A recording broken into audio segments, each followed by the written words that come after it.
Selamat siang Tribuners, di sini saya reporter Tribun Sumsel.com. Saat ini sedang berada di Pengadilan Negeri Palembang, yang dimana pada saat ini Pengadilan Negeri Palembang juga sedang menggelar sidang atas kasus dugaan korupsi pembangunan Masjid Raya Sriwijaya Jakabaring Palembang dengan terdakwa mantan Gubernur Sumatera Selatan Alex Nurdin dan mantan bendahara dari Masjid Sriwijaya Jakabaring Palembang sendiri, yakni Mudai Madang.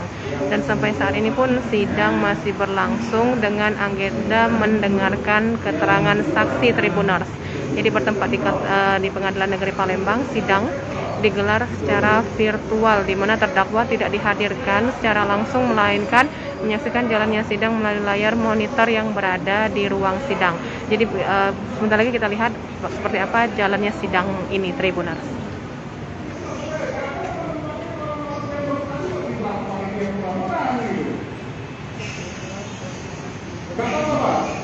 Maksud yang mulia yang menentukan ketua umumnya.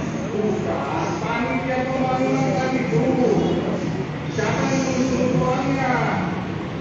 Oh, itu ditunjuk dulu ketua umumnya Pak Edi Harmanto, terus dilengkapi oleh beliau. Iya, tahu saya Harmanto. Yang menunjuk Edi Harmanto sebagai panitia pembangunan siapa? Kalau saya tidak salah, yang mulia itu yang terhormat Bapak Gubernur. Karena dianggap Pak Edi Harmanto itu punya pengalaman, kompetensi, pendidikan, segala macam, bisa menjamin cara wujudnya. Jadi Tribuners, kami sampaikan bahwa selaku terdakwa Alex Nurdin dan Mudai Madang tidak dihadirkan langsung ke ruang sidang, melainkan menyaksikan sidang melalui layar monitor yang juga tersedia di tengah ruang sidang Pengadilan Negeri Palembang. Dibentuk panitia pembangunan siapa? Betul yang mulia. Betul.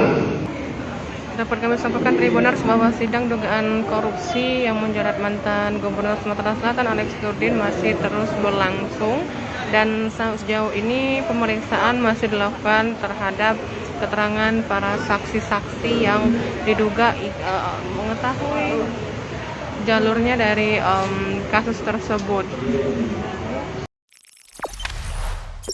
Jangan lupa subscribe, share, komen, dan like ya.